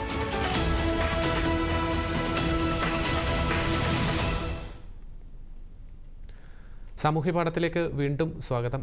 സാർ, നമ്മൾ നേരത്തെ സൂചിപ്പിക്കുകയുണ്ടായി ഈ മാറ്റങ്ങളെ പറ്റിയിട്ട്. അപ്പോൾ അതിൽ തന്നെ ഈ FIR എന്ന് പറയുന്നത് വളരെ പ്രധാനപ്പെട്ടൊരു കാര്യമാണ്. അതിൽ 0 FIR എന്നുള്ളൊരു പുതിയ ഇതും കൂടെ പറയുന്നുണ്ട്. അപ്പോൾ എന്താണ് ഇതിലൂടെ അർത്ഥമാക്കുന്നതെന്ന് വ്യക്തമാക്കുമോ? FIR-നെ കുറിച്ച് പഴയ CRPC കോഡ് ഓഫ് ക്രിമിനൽ പ്രൊസീജിയറിൽ 12-ാം അധ്യായമാണ് പ്രതിപാദിച്ചിരുന്നത്. 12-ാം അധ്യായത്തിൽ 2 കാര്യങ്ങൾ പറഞ്ഞിരുന്നു, FIR-നെ കുറിച്ചും ഇൻവെസ്റ്റിഗേഷനെ കുറിച്ചും. അതിൽ ആദ്യം FIR-നെ കുറിച്ചാണ് പറഞ്ഞുകൊണ്ടിരുന്നത്, സെക്ഷൻ 154. എന്താ FIR എന്ന് പറഞ്ഞാൽ ഒരു കോഗ്നൈസബിൾ ഒഫൻസ് ചെയ്തു എന്ന് ഒരാൾ പോലീസ് സ്റ്റേഷനിൽ റിപ്പോർട്ട് ചെയ്താൽ SHOയുടെ ബാധ്യതയാണ്, SHOയോ അല്ലെങ്കിൽ അദ്ദേഹം ചുമതലപ്പെടുത്തിയ ആളോ ഫസ്റ്റ് ഇൻഫർമേഷൻ റിപ്പോർട്ട് തയ്യാറാക്കണം. അതായത് അയാൾ പറയുന്ന കാര്യങ്ങൾ കേട്ടിട്ട് എഴുതിയെടുക്കണം, എന്നിട്ട് അത് വായിച്ചു വിവരിച്ചു കൊടുക്കണം. അയാൾക്ക് ഇൻഫോർമൻറ്റിന് വായിച്ചു വിവരിച്ചു കൊടുക്കണം, അയാളെ കൊണ്ട് ഒപ്പിടിയിക്കണം. എന്നിട്ട് അതിൻ്റെ കണ്ടൻറ്റ് GDയിൽ, ജനറൽ ഡയറി അല്ലെങ്കിൽ സ്റ്റേഷൻ ഡയറി എന്ന ഡയറിയിൽ വെച്ചിട്ടുണ്ടോ, എഴുതി ചേർക്കണം. അങ്ങനെ ഡയറി വെച്ചിട്ടുണ്ട് സ്റ്റേഷനിൽ. എന്നിട്ട് അതിൻ്റെ കോപ്പി ഫ്രീ ഓഫ് കോസ്റ്റ് അദ്ദേഹത്തിന് കൊടുക്കുകയും വേണം. ഇനി പോലീസ് അങ്ങനെ കോഗ്നൈസബിളായ ഒരു ഒഫൻസ് FIR ഇട്ടില്ലെങ്കിൽ ഓരോരുത്തർക്കും ഒരു അവകാശം കൂടെ ഉണ്ട്. എന്താ പറഞ്ഞാൽ അതും CRPC 154 തന്നെ പറയുന്നുണ്ട്, ആ വകുപ്പിൽ തന്നെ പറയുന്നുണ്ട്. എന്താ വെച്ചാൽ ഒരു രജിസ്റ്റേർഡ് പോസ്റ്റായിട്ട് അത് SP-ക്ക് അയച്ചു കൊടുക്കാം, സൂപ്രണ്ട് ഓഫ് പോലീസിന്. അദ്ദേഹം വേണമെങ്കിൽ നേരിട്ട് അത് അന്വേഷിക്കും, അല്ലെങ്കിൽ FIR ഇടിയിക്കും, അല്ലെങ്കിൽ അദ്ദേഹം തന്നെ വേറൊരാളെ തന്നെ ചുമതലപ്പെടുത്തിക്കൊണ്ട് ആ അന്വേഷണം നടത്താനും അധികാരം നൽകുന്നുണ്ട്. പക്ഷെ പുതിയ BNSS വന്നപ്പോൾ ഒരു മാറ്റമുണ്ട്. എന്താ വെച്ചാൽ ഈ FIR ലോഡ്ജ് ചെയ്യാൻ പലപ്പോഴും പോലീസ് ഓഫീസേഴ്സ് വിസമ്മതിക്കുന്ന 2 കാരണം പറഞ്ഞുകൊണ്ടാണ്. ഒന്നാമത്തെ കാരണം എന്ന് പറഞ്ഞാൽ ഇത് ഞങ്ങളുടെ ജൂറിസ്ഡിക്ഷനുള്ള കേസല്ല, മറ്റേതോ ജൂറിസ്ഡിക്ഷനാണ്, നിങ്ങൾ അങ്ങോട്ട് പോകും എന്ന് ബോൾ തട്ടിവിടുന്ന ഒരു പരിപാടിയുണ്ട് നിങ്ങളുടെ കോർട്ടിൽ നിന്ന്. മറ്റൊരു രീതി ഞാൻ നോൺ കോഗ്നൈസബിൾ ഒഫൻസ് ആണ്. ഇത് നോൺ കോഗ്നൈസബിൾ ഒഫൻസ് എന്ന് പറഞ്ഞാൽ എന്താ വെച്ചാൽ വാറണ്ട് ഉണ്ടെങ്കിലേ ഒരാൾ അറസ്റ്റ് ചെയ്യാൻ പറ്റുള്ളൂവെങ്കിൽ അത്തരം ഒഫൻസിനാണ് നോൺ കോഗ്നൈസബിൾ ഒഫൻസ് എന്നാണ്. ഒഫൻസുകളുടെ ഒരു ക്ലാസിഫിക്കേഷനാണ് കോഗ്നൈസബിളും നോൺ കോഗ്നൈസബിളും. കോഗ്നൈസബിൾ ഒഫൻസ് ഞാൻ സീരിയസ് ആയ ഒഫൻസ്, അതായത് വാറണ്ട് കൂടാതെ പോലീസിനെ അറസ്റ്റ് ചെയ്യാൻ അധികാരമുള്ള വലിയ ഗൗരവമേറിയ കുറ്റങ്ങളെയാണ് കോഗ്നൈസബിൾ ഒഫൻസ് എന്ന് വിളിക്കുന്നത്. എന്നാൽ അത്ര ഗൗരവമില്ലാത്തതും വാറണ്ട് ഉണ്ടെങ്കിൽ മാത്രമേ അറസ്റ്റ് ചെയ്യാൻ പറ്റൂ എന്നുള്ള തരത്തിലുള്ള കുറ്റങ്ങളെയാണ് നോൺ കോഗ്നൈസബിൾ ഒഫൻസ് എന്ന് വിളിക്കുന്നത്. ഇതിൽ നോൺ കോഗ്നൈസബിൾ ഒഫൻസ് ആണ് റിപ്പോർട്ട് ചെയ്യുന്നതെങ്കിൽ പോലീസ് ഓഫീസർ FIR ഇടാൻ പാടില്ല, പകരം മജിസ്ട്രേറ്റിൻ്റെ അടുത്ത് ഡയറക്റ്റ് ചെയ്യണം കക്ഷിയെ. അപ്പോൾ അയാൾ പോയി മജിസ്ട്രേറ്റിൻ്റെ അടുത്ത് 156(3) പ്രകാരം, അങ്ങനെ ഒരു വകുപ്പ് പ്രകാരം, CRPC ആണ്, പഴയ CRPC ആണ് ഞാൻ പറയുന്നത്, ഒരു ഡയറക്ഷൻ വാങ്ങിക്കൊണ്ടുവന്ന് അതിന് പ്രകാരമേ പോലീസിന് അന്വേഷിക്കാൻ പറ്റുള്ളൂ. പക്ഷെ അങ്ങനെ അന്വേഷിക്കുമ്പോൾ പോലീസിന് കോഗ്നൈസബിൾ ഒഫൻസ് അന്വേഷിക്കുന്ന പോലീസ് ഓഫീസറുടെ എല്ലാ അധികാരവും ഉണ്ടാവും, ഒരു അധികാരം ഒഴിച്ച്. എന്താ അധികാരം എന്ന് പറഞ്ഞാൽ പ്രതിയെ അറസ്റ്റ് ചെയ്യണമെങ്കിൽ കോടതിയുടെ വാറണ്ട് കൊണ്ടേ പറ്റുള്ളൂ. അങ്ങനെ ഒരു അധികാരം ഒഴിച്ച് ബാക്കി എല്ലാ അധികാരവും പോലീസിനുണ്ടാവുന്നതാണ്. ഒരു കാര്യം കൂടെ പറയാം, ഒരു കുറ്റം റിപ്പോർട്ട് ചെയ്തു, അതിൽ ഒരു ഭാഗം കോഗ്നൈസബിളും മറ്റൊരു ഭാഗം നോൺ കോഗ്നൈസബിൾ ആണെങ്കിൽ പോലും അത് കോഗ്നൈസബിൾ ആണെന്ന് കണ്ട് പോലീസ് FIR ലോഡ്ജ് ചെയ്ത് മുന്നോട്ട് പോകേണ്ടതാണ്. പക്ഷേ പോലീസ് FIR ലോഡ്ജ് ചെയ്യില്ല നോൺ കോഗ്നൈസബിൾ മാത്രമാണെങ്കിൽ. മറ്റൊന്ന്, ഈ പറഞ്ഞ പോലെ ജൂറിസ്ഡിക്ഷണൽ കോമ്പീറ്റൻസി ഇല്ലെങ്കിൽ, അതായത് അധികാര പരിധിയിൽപ്പെട്ട കുറ്റമല്ല എന്ന് പറഞ്ഞുകൊണ്ട്. പക്ഷേ ഇപ്പോൾ നമ്മൾ ഭാരതീയ നാഗരിക സുരക്ഷാ സംഹിത അഥവാ BNSS വന്നതോടുകൂടി ഒരു മാറ്റം ഉണ്ടായിരിക്കുന്നു.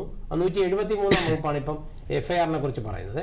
ആ FIR-ൽ 173-ാം വകുപ്പിൽ വന്നിരിക്കുന്ന മാറ്റം 0 FIR എന്ന് പറഞ്ഞൊരു കൺസെപ്റ്റാണ്. എന്താ പറഞ്ഞാൽ അധികാരമില്ലെങ്കിലും ജൂറിസ്ഡിക്ഷണൽ ഇൻകംപീറ്റൻസി പറഞ്ഞ് കേസ് ഒഴിവാക്കരുത്, തൽക്കാലം കേസ് FIR ലോഡ്ജ് ചെയ്ത് മുന്നോട്ട് കൊണ്ടുപോകാവുന്നതാണ്. അങ്ങനെ ഒരു സങ്കല്പമാണ് പുതിയതായിട്ട് കൊണ്ടുവന്നുള്ളത്. ഓക്കെ സാർ, നമുക്ക് ഒരു പ്രേക്ഷകൻ ചേരുന്നുണ്ട്. നമസ്കാരം, സാമൂഹ്യ പാഠമാണ്. പേര് പറഞ്ഞ് പരിചയപ്പെടുത്തുമോ? കേൾക്കാം, സംസാരിച്ചോളൂ. പേര് പറയുമോ? രാധിക. ഓക്കെ, സാറിനോട് ചോദിച്ചോളൂ. രാധിക എവിടുന്നാ വിളിക്കുന്നത്? മട്ടന്നൂരിന്ന്.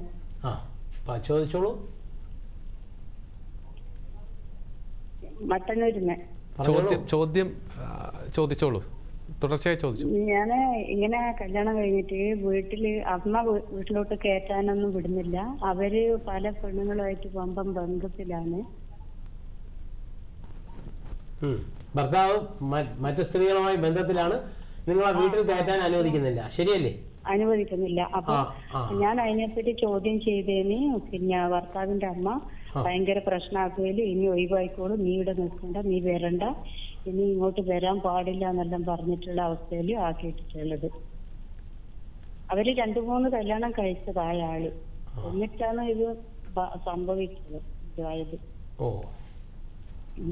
അറിയിച്ചു കല്യാണം കഴിഞ്ഞതാണെന്ന് ഞാൻ അറിയുന്നില്ല, ബ്രോക്കർ മുഖാന്തരാണ് പോയത്.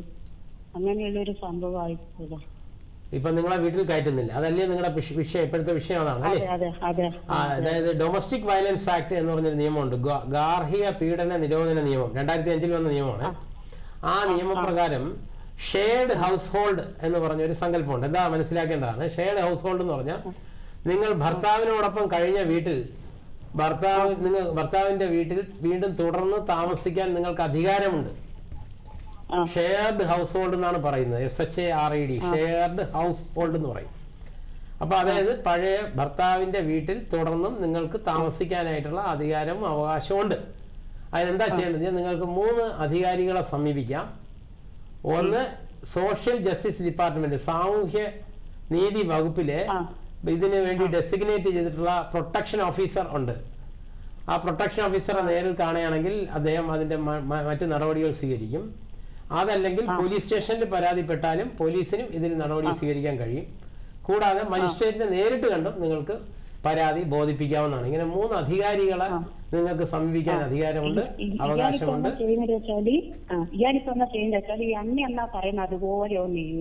ഒന്നുകൂടെ പറയാമോ? കേട്ടില്ല. അമ്മ എന്താ പറഞ്ഞു കൊടുക്കുന്നത് വെച്ചാൽ അതുപോലെയാണ് അയാളുടെ നീങ്ങുക. അങ്ങനെ അവന്റെ ആദ്യം കല്യാണം കഴിഞ്ഞിട്ട് ഓളും കുട്ടികളും എല്ലാം ആയിരുന്നു പോയി കളഞ്ഞു. അമ്മ അടിച്ച് പറഞ്ഞേച്ച് കുട്ടില്ല. എന്നിട്ട് പോയി സ്റ്റേഷനെല്ലാം പോയി പരാതി കൊടുത്താൽ ഓൻ പറയാ അണ്ടത്തരം ജീവിക്കാൻ വയ്യായിട്ടാണെന്ന് ഓൻ പറയുന്നത്. പക്ഷെ അങ്ങനെ ഇവന്റെ അളവിൽ നിൽക്കാൻ പറ്റാത്ത കൊണ്ടാണ് ഓന്റെ ഭാര്യയും മക്കളും പോയി കളഞ്ഞത്. ഞാൻ ആടെ പോയതിന്റെ ശേഷം എനിക്ക് അവിടുത്തെ അവസ്ഥയെല്ലാം മനസ്സിലാക്കിയത്. എന്നിട്ട് മനസ്സിലായതിന്റെ ശേഷം ഇപ്പൊ അന്നെ ഓരോ പലവിധത്തിലുള്ള കുറ്റവും പറഞ്ഞു കൊടുക്കുക മോനോട്. എന്നിട്ട് മോൻ ഞാൻ ചെല്ലുമ്പോൾ വിളിക്കുകയും പറയുകയും ചെയ്യാണ്ടിരിക്കുക. എന്നിട്ട് പോലീസ് സ്റ്റേഷനിൽ പറയാ ഓള് പോയി കളഞ്ഞു, ഓള് നമ്മളെ വേണ്ടായിട്ടാ ഓള് പോയില്ല, നമ്മളെ വേണ്ടായിട്ട് വരും. പക്ഷെ ഞാനവിടെ കുറച്ചു നാൾ പോയി നിന്നാൽ എന്നെ പട്ടിണിക്ക് വരെ അവരിട്ടതാണ്, ഈ അമ്മയും മോനും കൂടി. സാധനം ഇടാനും കൊടുക്കാനും മോരിക്ക് തരില്ല. ശരിക്കും പറഞ്ഞാൽ നിങ്ങൾ ഒരു കല്യാണം കഴിച്ച പുരുഷനെ നിങ്ങളും കല്യാണം കഴിക്കാൻ പാടില്ല, അയാളും നിങ്ങളെ കല്യാണം കഴിക്കാൻ പാടില്ല. ഇന്ത്യൻ പീനൽ കോഡിലെ 494 വകുപ്പ് പ്രകാരം ബൈഗമി എന്ന് പറഞ്ഞൊരു കുറ്റമുണ്ട്. അതായത് ഒരു സ്ത്രീ ജീവിച്ചിരിക്കുകയോ ഭാര്യ ജീവിച്ചിരിക്കുകയോ മറ്റൊരാളെ കല്യാണം കഴിക്കാൻ പാടില്ലാത്തതാണ്. മാത്രമല്ല പഴയ കല്യാണം മറച്ചു വെച്ചുകൊണ്ടും മറ്റുമാണ് അയാൾ കല്യാണം കഴിച്ചിരിക്കുന്നത്. അങ്ങനെ പഴയ കല്യാണം മറച്ചു വെച്ചതിൻ്റെ പേരിലും തെറ്റായ രീതിയിലുള്ള മാരേജ് സെറമണി നടത്തിയതിൻ്റെ പേരിലും 495, 496 വകുപ്പുകൾ പ്രകാരം അയാൾ ചെയ്തിരിക്കുന്ന കുറ്റം തന്നെയാണ്. പക്ഷേ അത് കേസാക്കി പോകുന്നതിന് പകരം നിങ്ങൾക്ക് വേണമെങ്കിൽ ഡൊമസ്റ്റിക് വയലൻസ് ആക്ട് അനുസരിച്ച് കേസെടുക്കാനായിട്ട് നേരത്തെ ഞാൻ സൂചിപ്പിച്ച പോലെ പ്രൊട്ടക്ഷൻ ഓഫീസറെ സമീപിക്കാം. ആ പ്രൊട്ടക്ഷൻ ഓഫീസറുടെ അഡ്വൈസ്, ലീഗൽ ഒപ്പീനിയനും കൂടെ എടുത്തിട്ട് അദ്ദേഹം നൽകുന്ന അഡ്വൈസ് അനുസരിച്ച് മുന്നോട്ട് പോകുന്നതായിരിക്കും നല്ലത്. നിങ്ങൾ സോഷ്യൽ ജസ്റ്റിസ് ഡിപ്പാർട്ട്മെൻറ്റിലെ സാമൂഹ്യ നീതി വകുപ്പിലെ പ്രൊട്ടക്ഷൻ ഓഫീസറുടെ സേവനം എത്രയും വേഗം നേടുന്നതായിരിക്കും നല്ലത്. തിരിച്ച് വീട്ടിൽ കയറാനുള്ള സൗകര്യവും അദ്ദേഹം തന്നെ ഒരുക്കി തരും.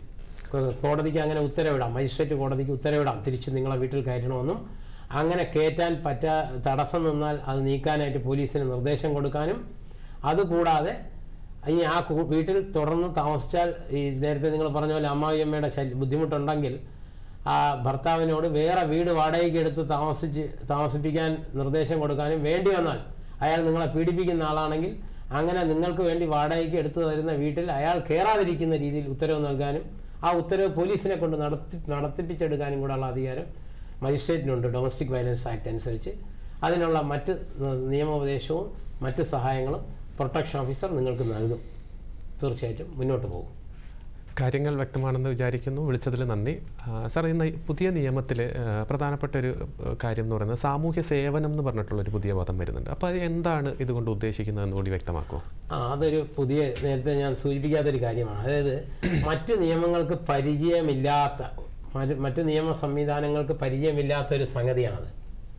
അതായത് ഇന്ത്യൻ പീനൽ കോഡിലെ ഏറ്റവും ചെറിയ ശിക്ഷ എന്ന് പറഞ്ഞാൽ 10 രൂപയായിരുന്നു.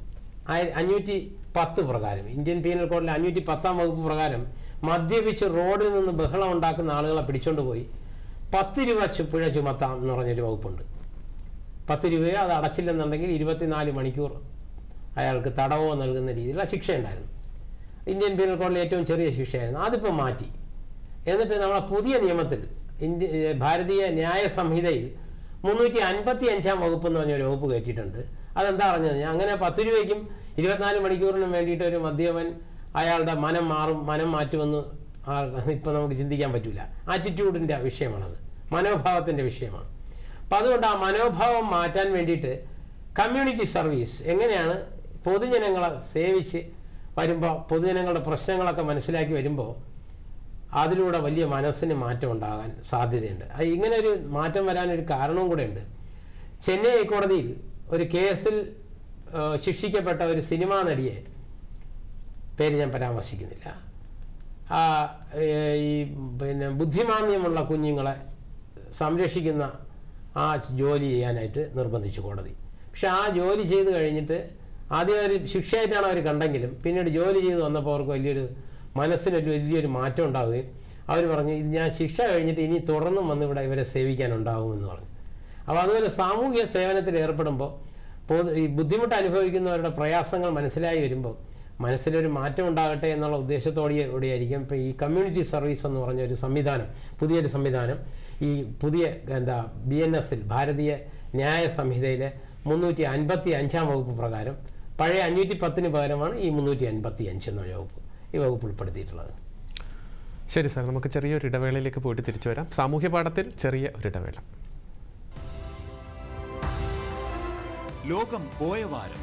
ലോകത്ത് ഓരോ ആഴ്ചയും നടക്കുന്ന പ്രധാന സംഭവ വികാസങ്ങളുടെ നേർക്കാഴ്ച.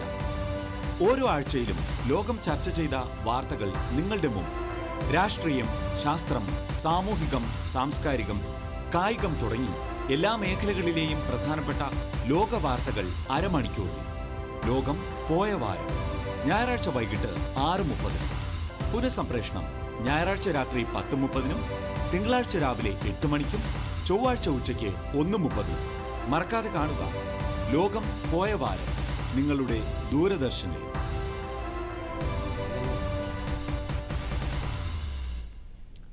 സാമൂഹ്യ പാഠത്തിലേക്ക് വീണ്ടും സ്വാഗതം. സാർ, നമുക്കൊരു കോൾ വെയിറ്റിംഗിലുണ്ട്. നമസ്കാരം, സാമൂഹ്യ പാഠമാണ്. പേര് പറഞ്ഞ് പരിചയപ്പെടുത്തുമോ? ഹലോ. ഹലോ. പറഞ്ഞോളൂ. കൊല്ലത്ത് നിന്നാണ് വിളിക്കുന്നത്. ഓക്കെ, സാറിനോട് ചോദിച്ചോളൂ. എന്ത് ചെയ്യുന്നു? ഞാൻ അഡ്വക്കേറ്റ് ആണ് സാർ. പറഞ്ഞോളൂ പ്ലീസ്, പറഞ്ഞോളൂ. സാർ, ഒരു ഓഫൻസ് ഇന്ത്യൻ സിറ്റിസൺ ഫോറിൻ കൺട്രിയിൽ ചെയ്തിട്ട് അവിടുന്ന് എസ്കേപ്പ് ആയിട്ട് നമ്മുടെ ഇന്ത്യയിൽ വന്നു കഴിഞ്ഞാൽ ആ ഒരു ലീഗൽ ആസ്പെക്റ്റിനെ പറ്റി BNS-ൽ പറയുന്നതിന്റെ ആ ഒരു ക്ലിയറൻസിനായിരുന്നു. അതായത് ഇന്ത്യൻ സിറ്റിസൺ പുറത്തു പോയി മറ്റു രാജ്യങ്ങളിൽ കുറ്റം ചെയ്തിട്ട് തിരിച്ച് ഇന്ത്യയിലേക്ക് വന്നാലുള്ള അവസ്ഥയാണ് ചോദിച്ചത് അല്ലേ? അതെ സാർ. അതായത് ഒരു രാജ്യത്തെ പൗരൻ മറ്റു രാജ്യത്ത് കുറ്റം ചെയ്തിട്ട് തിരിച്ച് അതേ രാജ്യത്ത് വന്നാൽ അയാളെ എങ്ങനെ കൈകാര്യം ചെയ്യുമെന്നുള്ളതാണ്. ഒരു രാജ്യത്തെ പൗരൻ എന്നുള്ളതല്ല, ഏതൊരു പൗരനായാലും കുറ്റം ചെയ്തതിന് ശേഷം മറ്റൊരു രാജ്യത്തേക്ക് രക്ഷപ്പെട്ടാൽ ആ രാജ്യത്തിന്, ഏത് രാജ്യത്തേക്കാണോ രക്ഷപ്പെട്ടത് ആ രാജ്യത്തിന് തിരിച്ചയാളെ കുറ്റം ചെയ്ത രാജ്യത്തേക്ക് മടക്കി കൊടുക്കാനുള്ള നിയമപരമായ ബാധ്യതയുണ്ട്. ഇതൊരു ഇൻ്റർനാഷണൽ കമ്മിറ്റ്മെൻ്റ് ആണ്. ഇതിനെ എക്സ്ട്രാഡിഷൻ എന്ന് പറയും. If A person commits an offence in a country and escapes to another country, the country to which he has escaped has got an obligation to return him to the country where the offence is alleged to have been committed or where he is convicted. അപ്പോൾ കുറ്റം ചെയ്തു എന്ന് ആരോപിക്കപ്പെട്ട രാജ്യത്തോ അല്ലെങ്കിൽ എവിടെയാണോ കുറ്റം ചെയ്ത് ശിക്ഷിക്കപ്പെട്ടത് അവിടെ നിന്ന് ചാടി വരുന്ന വ്യക്തിയെ തിരിച്ച് മടക്കി കൊടുക്കണം. അതിനെയാണ് എക്സ്ട്രാഡിഷൻ എന്ന് പറയുന്നത്. പക്ഷെ അതിന് ചില മാനദണ്ഡങ്ങളുണ്ട്. ആ മാനദണ്ഡങ്ങൾ പറയാം. അതായത് അതിന് 2 പ്രിൻസിപ്പിളായിട്ടാണ് പറയുന്നത്. ഒന്നാമത്തെ പ്രിൻസിപ്പിളിനെ പ്രിൻസിപ്പിൾ ഓഫ് ഡബിൾ ക്രിമിനാലിറ്റി എന്ന് പറയും. രണ്ടാമത്തെ പ്രിൻസിപ്പിളിനെ റൂൾ ഓഫ് സ്പെഷ്യാലിറ്റി എന്ന് പറയും. എന്താ പ്രിൻസിപ്പിൾ ഓഫ് ഡബിൾ ക്രിമിനാലിറ്റി പറയുന്നതെന്ന് വെച്ചാൽ, ഒരു രാജ്യത്ത് കുറ്റം ചെയ്തിട്ട് A എന്ന് പറഞ്ഞ രാജ്യത്ത് കുറ്റം ചെയ്തിട്ട് ഒരാൾ B എന്ന രാജ്യത്തേക്ക് പോയാൽ അയാളെ മടക്കി കൊടുക്കണമെങ്കിൽ അയാൾ ചെയ്തു എന്ന് ആരോപിക്കപ്പെടുന്ന കുറ്റം ഈ 2 രാജ്യങ്ങളിലും A എന്ന രാജ്യത്തും B എന്ന രാജ്യത്തും കുറ്റമായിരിക്കണം. എന്ന് പറഞ്ഞാൽ അർത്ഥം A എന്ന രാജ്യത്ത് നിലവിലുള്ള നിയമപ്രകാരവും B എന്ന രാജ്യത്ത് നിലവിലുള്ള നിയമപ്രകാരവും കുറ്റമായി നിർവചിക്കപ്പെട്ടുള്ള ഒരു കുറ്റമാണെങ്കിൽ മാത്രമേ അയാളെ മടക്കി കൊടുക്കാൻ പറ്റുള്ളൂ. എയിൽ അത് കുറ്റമായിരിക്കാം, ബിയിൽ അത് കുറ്റമേ അല്ലെങ്കിൽ അയാളെ മടക്കി കൊടുക്കേണ്ട കാര്യമില്ല. ഇതാണ് പ്രിൻസിപ്പിൾ ഓഫ് ഡബിൾ ക്രിമിനാലിറ്റി. ഇനി മറ്റൊരു പ്രിൻസിപ്പിൾ കൂടെ ഉണ്ട്, അത് റൂൾ ഓഫ് സ്പെഷ്യാലിറ്റി എന്ന് പറയും. എന്താ റൂൾ ഓഫ് സ്പെഷ്യാലിറ്റി എന്താ പറഞ്ഞാൽ, എന്ത് കുറ്റം ആരോപിച്ചാണോ ഒരാളെ മടക്കി കിട്ടണമെന്നൊരു രാജ്യം ആവശ്യപ്പെടുന്നത് ആ കുറ്റത്തിന് തന്നെ ട്രൈ ചെയ്യണം. മനസ്സിലാകുന്ന രീതിയിൽ പറയാം. ഉദാഹരണത്തിന് ഇന്ത്യയിൽ തെഫ്റ്റ് എന്നുള്ളത് കുറ്റമാണ്. തെഫ്റ്റ് 378 പണിഷബിൾ അണ്ടർ 379 IPC പ്രകാരം. അതുപോലെ തന്നെ മറ്റ് ഇതുപോലെ ക്രിമിനൽ മിസ്അപ്രോപ്രിയേഷൻ ഒരു കുറ്റമാണ്. അപ്പോൾ അങ്ങനെ ക്രിമിനൽ മിസ്അപ്രോപ്രിയേഷൻ ഇന്ത്യയിൽ കുറ്റമായിരിക്കവേ ഒരാൾ കുറ്റം ചെയ്തിട്ട് വേറെ രാജ്യത്തേക്ക് പോയെന്ന് വിചാരിക്കും. അവിടെ ക്രിമിനൽ മിസ്അപ്രോപ്രിയേഷൻ എന്ന് പറഞ്ഞൊരു കുറ്റം അവരുടെ നിയമത്തിൽ പറഞ്ഞിട്ടില്ല. അങ്ങനെ വരുമ്പോൾ നമ്മൾ നേരത്തെ പറഞ്ഞ പ്രിൻസിപ്പിൾ ഓഫ് ഡബിൾ ക്രിമിനാലിറ്റി അനുസരിച്ച് ആ രാജ്യം ഇയാളെ മടക്കി കൊടുക്കേണ്ട കാര്യമില്ല. അങ്ങനെ വരുമ്പോൾ നമ്മുടെ ഈ രാജ്യത്തു നിന്നാണ് ചാടിപ്പോയെന്ന് വിചാരിച്ചോളൂ. നമ്മുടെ രാജ്യം ഈ ക്രിമിനൽ മിസ്അപ്രോപ്രിയേഷൻ്റെ പേര് പറയാതെ ഇയാൾ ചെയ്ത തെഫ്റ്റാണെന്ന് പറഞ്ഞ് തിരിച്ചു ചോദിക്കുന്നു. കാരണം തെഫ്റ്റ് അവിടെയും കുറ്റമായതുകൊണ്ട് അയാൾ എങ്ങനെയെങ്കിലും തിരിച്ചു കിട്ടാൻ വേണ്ടിയിട്ട് തെഫ്റ്റ് ആരോപിച്ച് തിരിച്ചു ചോദിക്കുന്നു. അയാളെ തിരിച്ചു നൽകുന്നു. നമ്മൾ അയാളെ കിട്ടിയതിന് ശേഷം ക്രിമിനൽ മിസ്അപ്രോപ്രിയേഷൻ ട്രൈ ചെയ്യുകയാണെങ്കിൽ അത് പാടില്ല, അത് ചെയ്യുന്ന തെറ്റാണ്. അങ്ങനെ ചെയ്യാൻ പാടില്ല എന്ന് പറയുന്നതാണ് റൂൾ ഓഫ് സ്പെഷ്യാലിറ്റി. അതായത് ഏത് കുറ്റം ആരോപിച്ചാണോ ഒരാളെ തിരിച്ചു ചോദിക്കുന്നത്, വിട്ടുതരണമെന്ന് ആവശ്യപ്പെടുന്നു, ആ കുറ്റത്തിന് തന്നെ വിചാരണ ചെയ്യണം. അതാണ് റൂൾ ഓഫ് സ്പെഷ്യാലിറ്റി. ഇതാണ് ഒരു രാജ്യത്ത് കുറ്റം ചെയ്താൽ, ഒരു രാജ്യത്ത് കുറ്റം ചെയ്തിട്ട് വേറെ രാജ്യത്തേക്ക് ചാടിപ്പോയ ആളിനെ കൈകാര്യം ചെയ്യുന്നതുമായി ബന്ധപ്പെട്ട നിയമവ്യവസ്ഥ. ഓക്കെ, കാര്യങ്ങൾ വ്യക്തമാണെന്ന് വിചാരിക്കുന്നു. സാമൂഹ്യ പാഠത്തിലേക്ക് വിളിച്ചതിൽ നന്ദി. സർ, ഈ നിയമത്തിൽ, പുതിയ നിയമത്തിൽ വളരെ പ്രധാനപ്പെട്ടൊരു മാറ്റമായിട്ട് എനിക്ക് തോന്നിയിട്ടുള്ളത് റേപ്പ് കേസുകളിൽ ഉണ്ടായിട്ടുള്ള ഒരു മാറ്റം തന്നെയാണ്. അപ്പോൾ എന്തെല്ലാമാണ് അതിൽ വന്നിട്ടുള്ള ഒരു മാറ്റം, പുതിയ അതായി ചേർത്തിട്ടുള്ള കാര്യങ്ങൾ എന്തൊക്കെയാണ്? അതൊരു വളരെ പ്രധാനപ്പെട്ടൊരു മാറ്റമാണ്. റേപ്പ് കേസുകളിൽ ഇപ്പോൾ വന്നിട്ടുള്ള മാറ്റങ്ങളിലൊന്നെന്ന് പറഞ്ഞാൽ ഈ മെഡിക്കൽ എക്സാമിനേഷൻ്റെ കാര്യമാണ്. മെഡിക്കൽ എക്സാമിനേഷൻ എന്ന് പറഞ്ഞാൽ ഈ പ്രോസിക്യൂട്ടിക്സിനെ അഥവാ വിക്ടിമിനെ, ആരാണോ റേപ്പിന് വിധേയമായ ആൾ, അയാളെ എത്രയും വേഗം മെഡിക്കൽ എക്സാമിനേഷൻ നടത്തണമെന്നാണ്. 7 ദിവസമാണ് മാക്സിമം ലിമിറ്റ് പറഞ്ഞിരിക്കുന്നത്. അതിന് മുമ്പ് എക്സാമിനേഷൻ നടത്തണം. മാത്രമല്ല ഈ കേസിൻ്റെ വിചാരണ പൂർത്തിയായി 30 ദിവസത്തിനകത്ത് ജഡ്ജ്മെൻറ്റ് പ്രൊണൗൺസ് ചെയ്യണം. കാരണം ഞാൻ നേരത്തെ ബെക്കാരിയുടെ കാര്യം സൂചിപ്പിച്ചു. അദ്ദേഹം പറഞ്ഞു സ്വിഫ്റ്റ്, സിവിയർ ആൻഡ് സെർട്ടൺ ആയിരിക്കണം ശിക്ഷ എന്ന് പറഞ്ഞു. അതിൽ ആ സ്വിഫ്റ്റ് എന്നുള്ള എലിമെൻറ്റ് ഇവിടെ നടപ്പാക്കപ്പെടുകയാണ്. എത്രയും വേഗം ശിക്ഷിക്കപ്പെട്ടു എന്നുള്ളത് ഉറപ്പുവരുത്തണം. അതായത് ചൊല്ലുണ്ട്, justice should not only be done, it should be manifestly and undoubtedly be seen to be done എന്ന് പറയും. അതായത് നീതി നടപ്പാക്കിയാൽ മാത്രം പോരാ, നടപ്പാക്കിയെന്ന് ബോധ്യം വരെയും വേണം, സമൂഹത്തിന് ബോധ്യം വരണം. അപ്പോൾ എത്രയും വേഗം ശിക്ഷ നടപ്പാക്കണം. അതിന് വേണ്ടിയിട്ടാണ് വിസ്താരം കഴിഞ്ഞ് വാദം പൂർത്തിയായി കഴിഞ്ഞാൽ 30 ദിവസത്തിനകത്ത് ജഡ്ജ്മെൻറ്റ് പ്രൊണൗൺസ് ചെയ്യണം. മാത്രമല്ല വളരെ പ്രധാനപ്പെട്ട മറ്റൊരു കാര്യം കൂടെ ഉണ്ട്. ഇൻവെസ്റ്റിഗേഷൻ അനന്തമായി നീട്ടിക്കൊണ്ടുപോകാനും പാടില്ല. മാത്രമല്ല ഇൻവെസ്റ്റിഗേഷൻ്റെ പ്രോഗ്രസ്, അതിൻ്റെ പുരോഗതി വിക്ടിമിനെ അറിയിക്കണം, അത് പ്രോസിക്യൂട്ടറിക്സിനെ അറിയിക്കണം. അതിനൊരു പീരീഡും പറഞ്ഞിട്ടുണ്ട്. 90 ദിവസത്തിനകത്ത് അതിൻ്റെ പുരോഗതി അറിയിക്കേണ്ട ബാധ്യതയും കൂടെ പോലീസിനും കൂടെ വന്ന് ചേർന്നിരിക്കുകയാണ്. ഇതൊന്നും മുൻപില്ലാത്ത ഒരു സംവിധാനമാണ്. അതാണ് ഇതുമായി ബന്ധപ്പെട്ടുള്ള മാറ്റം. ഇത് നമ്മുടെ BNSS-ൽ, അതായത് ഭാരതീയ നാഗരിക സുരക്ഷാ സംഹിതയിൽ വന്നിട്ടുള്ള മാറ്റമാണ്. അപ്പോൾ വളരെയധികം മാറ്റങ്ങളാണ് ഈ രീതിയിൽ പല മേഖലകളിലായിട്ട് വന്നിട്ടുള്ളത്, അല്ലേ? സാർ, നമുക്ക് ഇന്ന് അനുവദിച്ചിട്ടുള്ള സമയം ഏകദേശം പൂർണ്ണമാകുകയാണ്. ഒരുപാട് കാര്യങ്ങൾ, ഒരുപാട് ക്ലോസുകളും ഒരുപാട് ഉദാഹരണങ്ങളും ചേർത്ത് വളരെ വിശാലമായി തന്നെ സാറ് പറഞ്ഞു തന്നു. കാര്യങ്ങളൊക്കെ തന്നെ പ്രേക്ഷകർക്ക് വ്യക്തമാണെന്നും മനസ്സിലാക്കുന്നു. ഇത്രയും നന്നായി തന്നെ നമുക്ക് ഇത് കാര്യങ്ങൾ പറഞ്ഞു തന്നതിന് സാമൂഹ്യ പാഠത്തിൻ്റെ പേരിലുള്ള നന്ദി സാറിനെ അറിയിക്കുകയാണ്. നമ്മളിപ്പോൾ സംസാരിച്ചതുപോലെ നമ്മുടെ നിയമ സംഹിതകളിലും നിയമവ്യവസ്ഥയിലും ഒക്കെ തന്നെ വലിയ മാറ്റങ്ങൾ വന്നുകൊണ്ടിരിക്കുകയാണ്. അതിൻ്റെതായിട്ടുള്ള രീതിയിൽ കാര്യങ്ങൾ മുമ്പോട്ട് പോവുകയാണ്. അപ്പോൾ സാധാരണ ജനങ്ങൾ എന്നുള്ള നിലയിൽ നാം ഈ കാര്യങ്ങളെക്കുറിച്ചും ഈ നിയമങ്ങളെപ്പറ്റിയും ഒക്കെ തന്നെ വളരെ കാര്യമായി തന്നെ അവെയറാകുക, ബോധ്യപ്പെട്ട് മുമ്പോട്ട് പോവുക എന്നുള്ളതും വളരെ പ്രധാനപ്പെട്ടൊരു കാര്യമാണ്. ഇന്നത്തെ സാമൂഹ്യ പാഠം അത്തരത്തിൽ എല്ലാവർക്കും ഉപകാരപ്പെട്ടിട്ടുണ്ട് എന്ന് വിശ്വസിച്ചുകൊണ്ട് ഇന്നത്തെ അധ്യായം ഇവിടെ ഇങ്ങനെ പൂർണ്ണമാകുകയാണ്. മറ്റൊരു ദിവസം മറ്റൊരു അതിഥിയും മറ്റൊരു വിഷയമായി നാം വീണ്ടും കണ്ടുമുട്ടും. നന്ദി, നമസ്കാരം.